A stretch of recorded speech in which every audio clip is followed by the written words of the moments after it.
There are a lot of different things to factor in when you are eyeballing land that you want to purchase for your home, homestead, farm, whatever it is that you want to do with that rural land.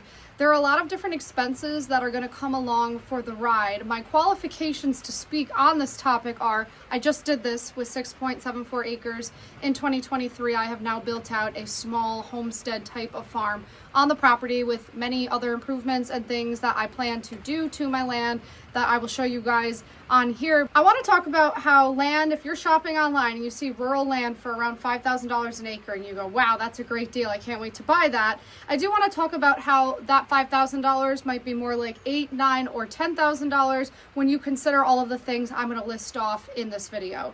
I did buy raw land. I had 2 of the 3 utilities missing from it, meaning I did already have a well drilled on my property and I knew that the well had water. I knew that the well had 20 gallons of water gushing through it per minute. So that was a big selling point for me, being someone who didn't really know what I was doing. I figured, oh, I can handle the septic, I can handle the electric, which I will go over in this video. But those are the 3 main utilities to keep in mind if you are going to buy raw land. Now, if land is raw, it's going to be cheap. It's going to be a lot cheaper than developed land because the person selling it knows it's not exactly desirable to a big group of buyers that are not going to want to buy land that has no utilities plugged into it whatsoever, for good reason. So if you see raw land and you think to yourself, oh, this is it, this is amazing, let me tell you, a lot of raw land out there is worth buying. It is worth developing. I'm so glad that I bought my acreage to do this with.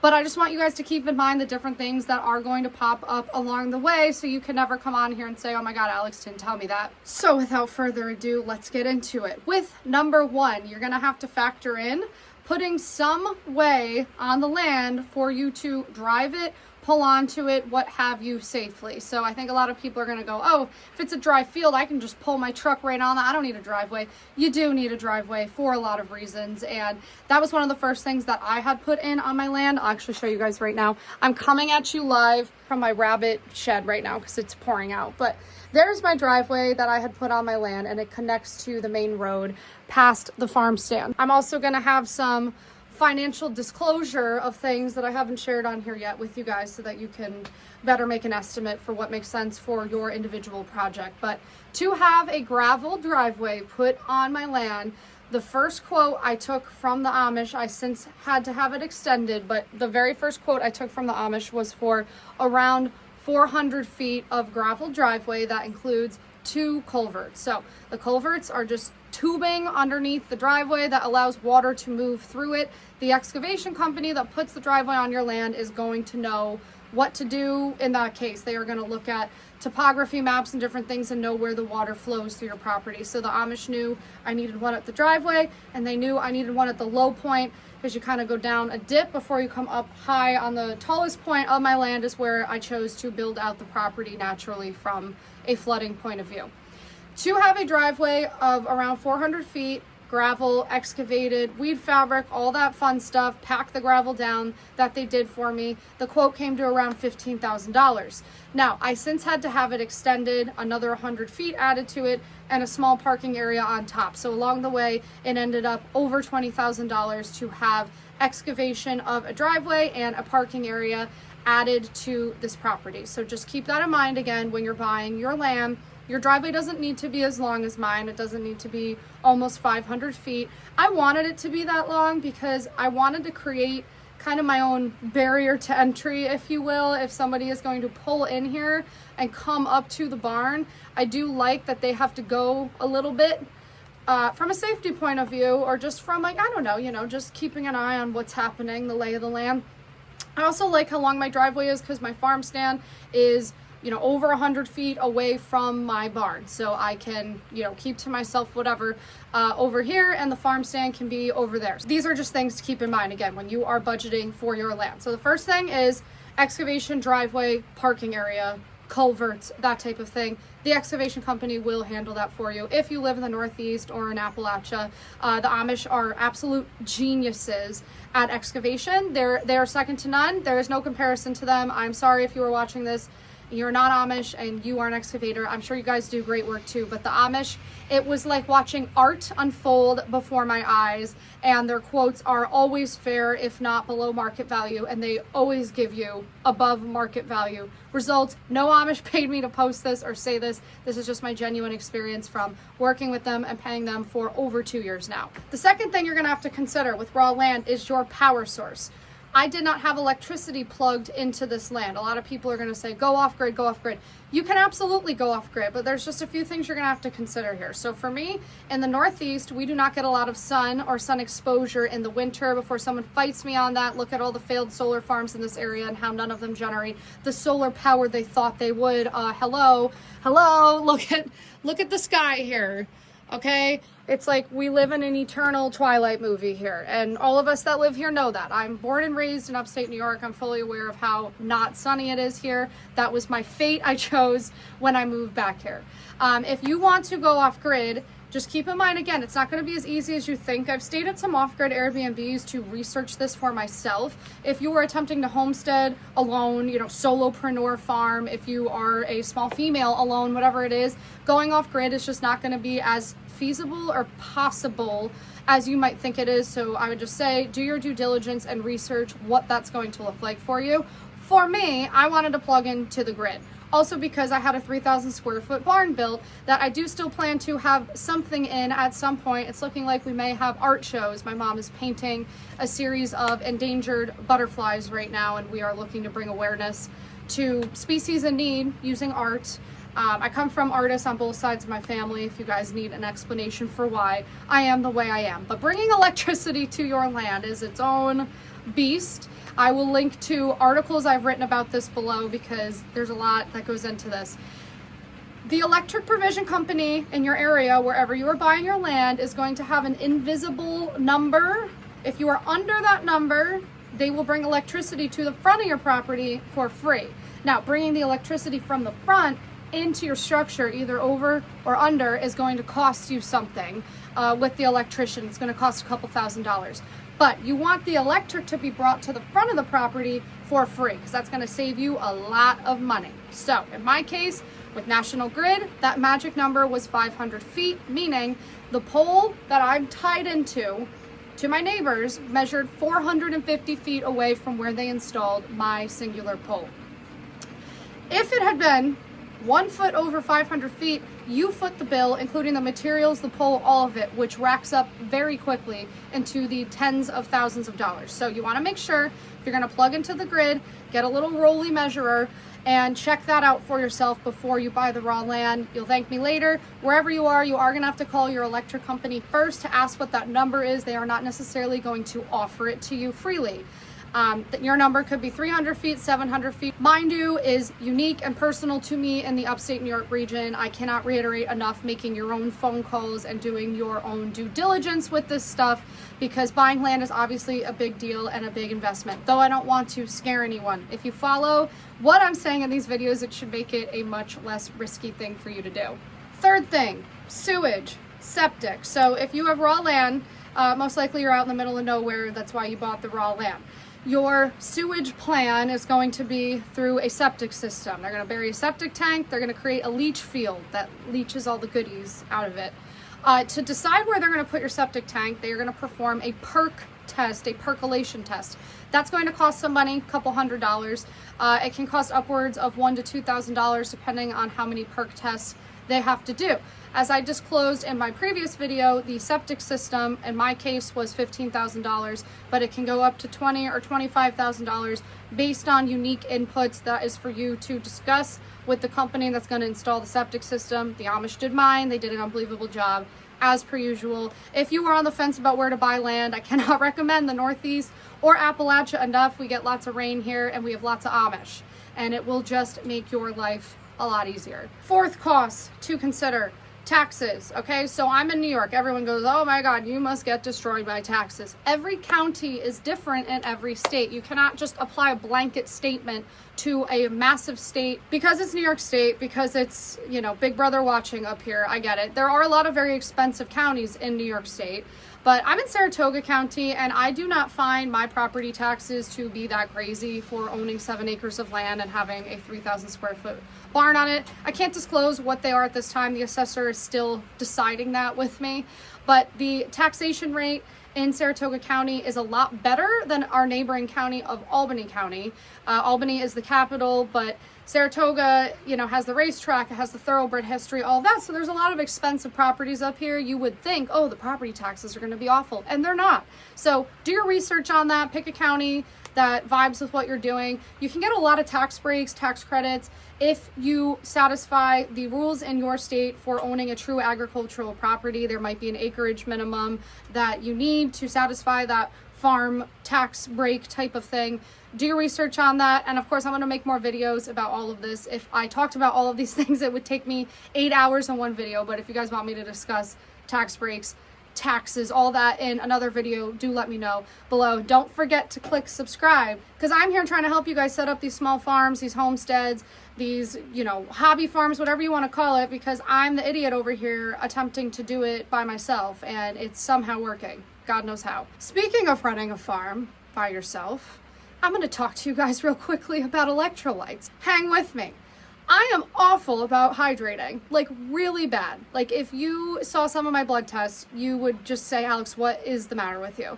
So I always have low salt because I'm always running around like a chicken with my head cut off. I'm feeding animals. I'm teaching myself gardening. I'm hoeing, quite literally hoeing rows. And my electrolytes plummet, especially my salt. And since I'm outside all the time, I'm sweating a lot. In the sun, yes, even in the fall, you would be surprised how much sun is out there awaiting you if you go outside for more than 2 hours a day, even in the colder seasons. My electrolytes are all over the place, and if I can't balance them, if I can't get them up, I am not able to perform at my best on my farm. And these little guys, there are 8 rabbits around me right now, need me to perform at my best. That is why I am now drinking LMNT. Electrolyte support comes with potassium, salt, all the stuff you need to make it through the day, hydrated, energized, and ready to take on all of the unforeseen things your farm is going to throw your way. And trust me, it's going to throw a lot of unforeseen things your way. LMNT contains a science-backed ratio of 1,000 milligrams of sodium, which is important, 200 milligrams of potassium, and 60 milligrams of magnesium. There's also no sugar added, which means this helps eliminate headaches for me and absorb my nutrients better, which Lord knows I can use. Head to drinklmnt.com/Alexandra Fasulo to get your free sample pack with any purchase. Next thing you're going to have to factor into the cost of your land is digging that well. So my land came with a well. I don't have firsthand experience of having a well dug.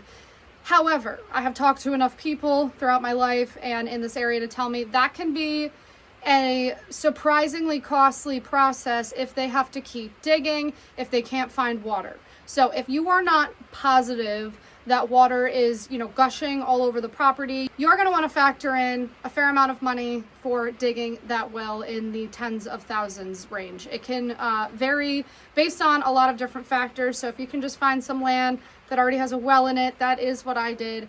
I would recommend it if you are brand new to all of this. I would say if there is one utility you don't want to take on, it's probably the well part of it. If you're saying to yourself, how can I possibly know if my land has water or not? Your neighbors are going to be really helpful for this information, because what's going on at their properties, neighboring your property, is going to tell you a lot, unless you're thinking about buying 500 acres, which is basically its own mini city, and then you're just kind of on your own. I don't know why you need 500 acres, but that's your own little mini village pursuit, whatever you're doing with that.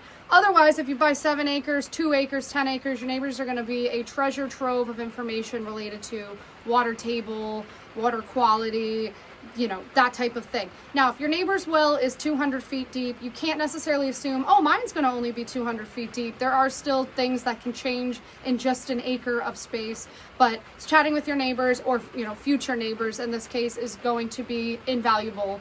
And also, speaking of chatting with neighbors, the next thing on my list here that you want to consider when buying this cheap raw land are easements and unforeseen hidden public right-of-ways. So I met a guy in Florida who told me he bought a farm in Virginia.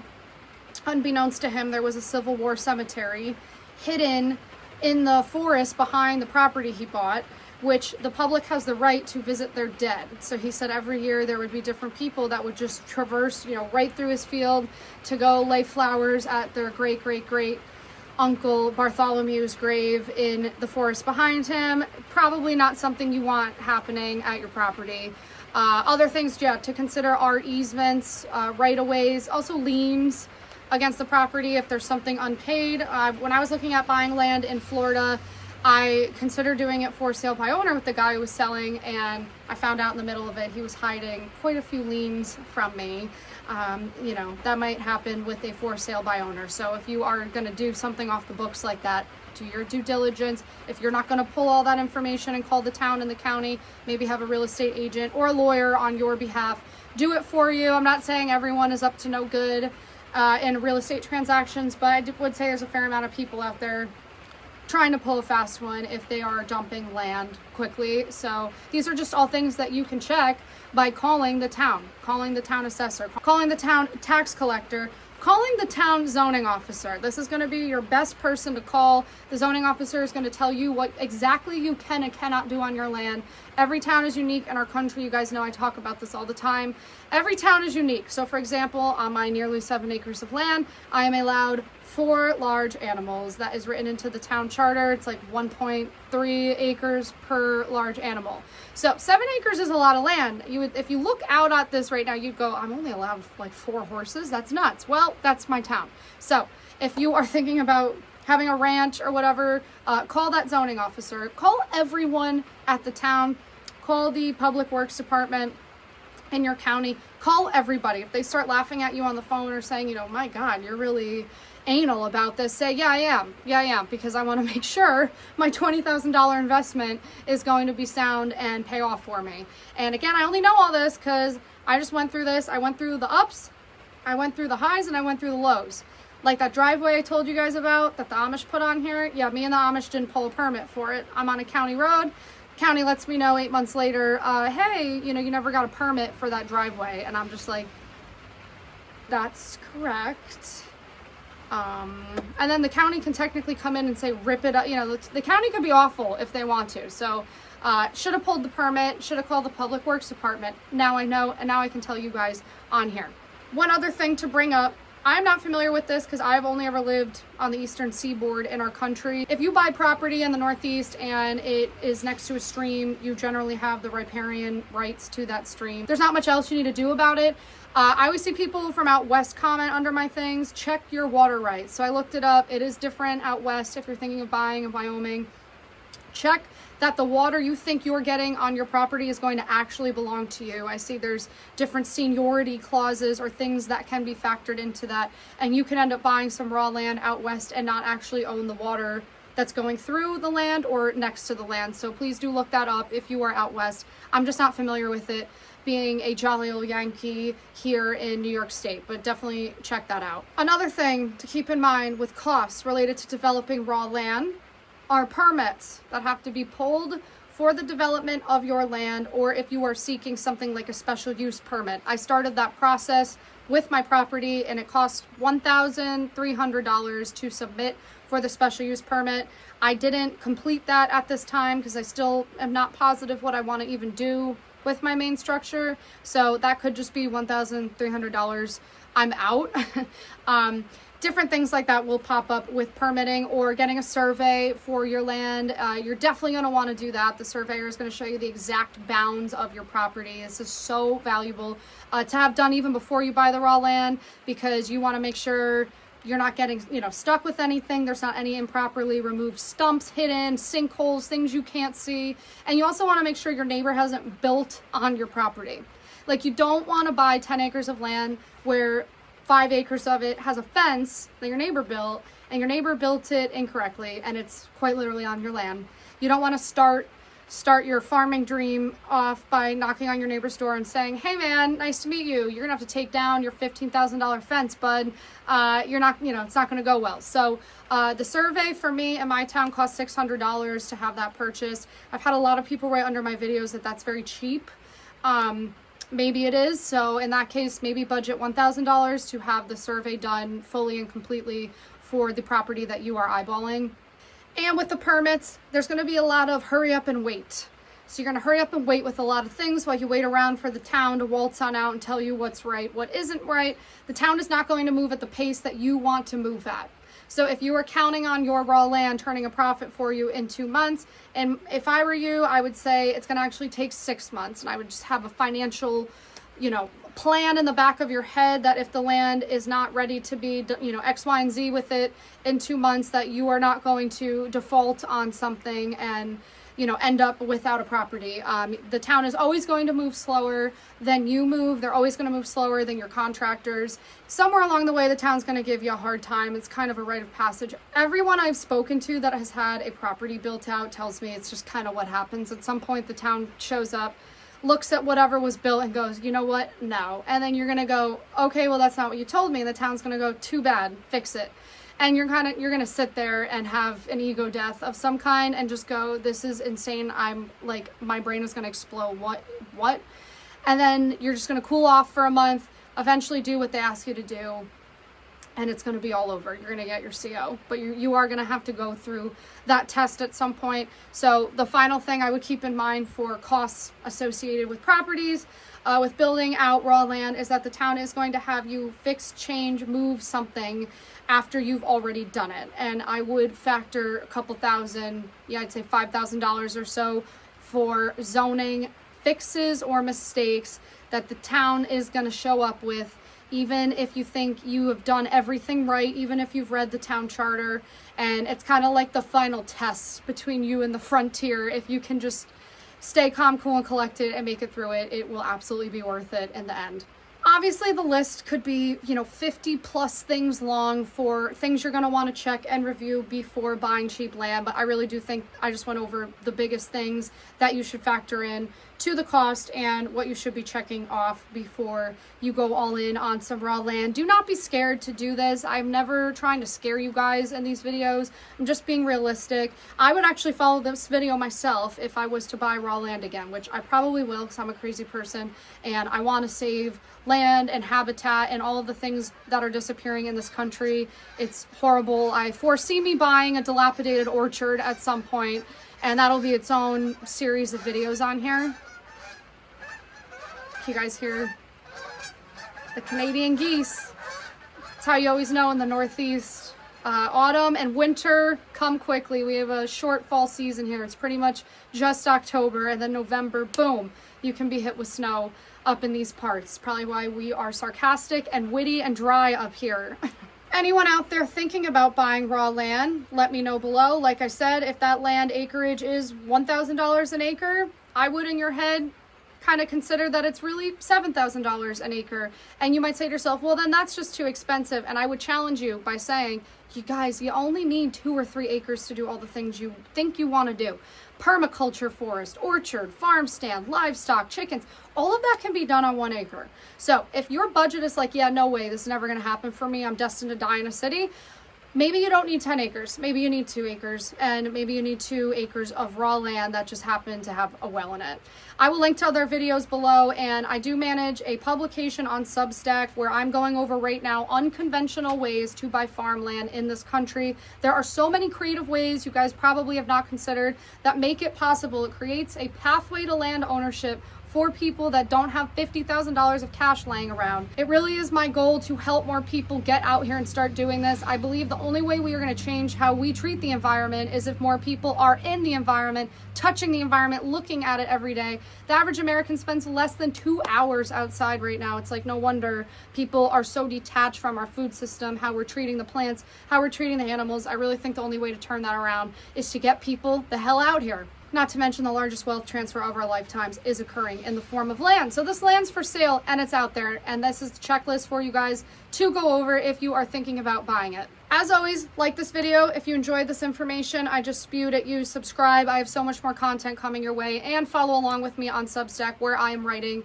my little heart out every single week. And I really do hope to make a difference in this land wealth transfer that's going on. I'm going to show you guys another one of my bunnies today. This is Mars. His breed is Californian. Californians are technically meat rabbits, but we do not process these rabbits here. I use every single one of their droppings in my gardening, and they are our pets. So it's just a reminder, your farm can look any way you want it to look, and it does not mean that animals need to die every day on it. That's all for now. Be back soon. Bye.